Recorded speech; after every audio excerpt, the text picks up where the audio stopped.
क्या आपने कभी सोचा कि हमेशा ऐसा क्यों होता है? हमेशा ऐसा क्यों होता है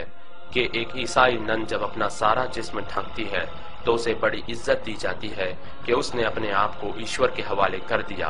पर जब कोई मुसलमान औरत ऐसा करती है तो लोग कहते हैं कि वो जुल्म का शिकार है।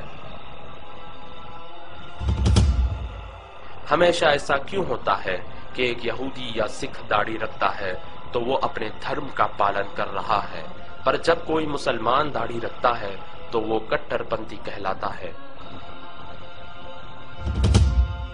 हमेशा ऐसा क्यों होता है कि जब कोई स्त्री घर पर सारा समय बिताती है, अपने बच्चों का ख्याल रखती है, तो वो बहुत बड़ा बलिदान दे रही है, पर जब कोई मुसलमान स्त्री ऐसा करती है तो लोग कहते हैं कि वो चार दीवारी में कैद है और उसे आजादी मिलनी चाहिए।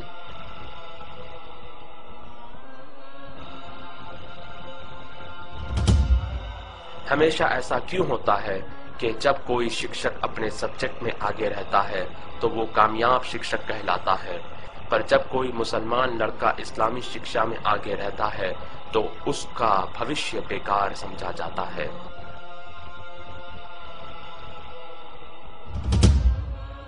हमेशा ऐसा क्यों होता है कि जब कोई यहूदी या ईसाई किसी का खून करता है तो उसका धर्म नहीं बताया जाता, पर जब कोई मुसलमान किसी जुर्म में पकड़ा जाता है तो इस्लाम को बदनाम किया जाता है। हमेशा ऐसा क्यों होता है कि कोई भी लड़की किसी भी तरह के कपड़े पहनकर कॉलेज जा सकती है, पर जब मुसलमान लड़की हिजाब पहनकर कॉलेज जाती है तो उसे गेट पर ही रोक दिया जाता है।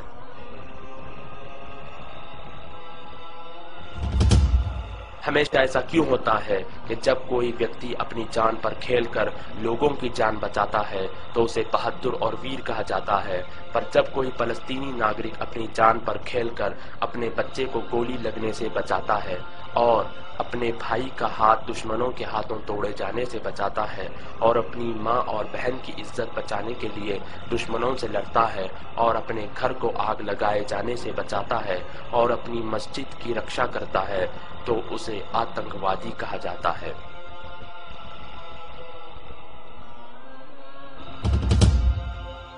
हमेशा ऐसा क्यों होता है कि हम किसी भी प्रकार की समस्या के लिए कोई भी समाधान ले लेते हैं, पर जब उसका उत्तर हमें इस्लाम में मिलता है तो हम इनकार कर देते हैं।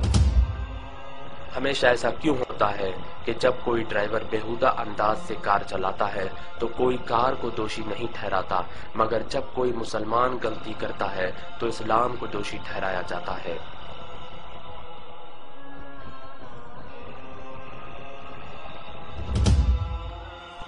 हमेशा ऐसा क्यों होता है कि लोग अखबार और मीडिया में बताई गई हर चीज पर यकीन कर लेते हैं, मगर कुरान में लिखी बातों पर सवाल करते हैं।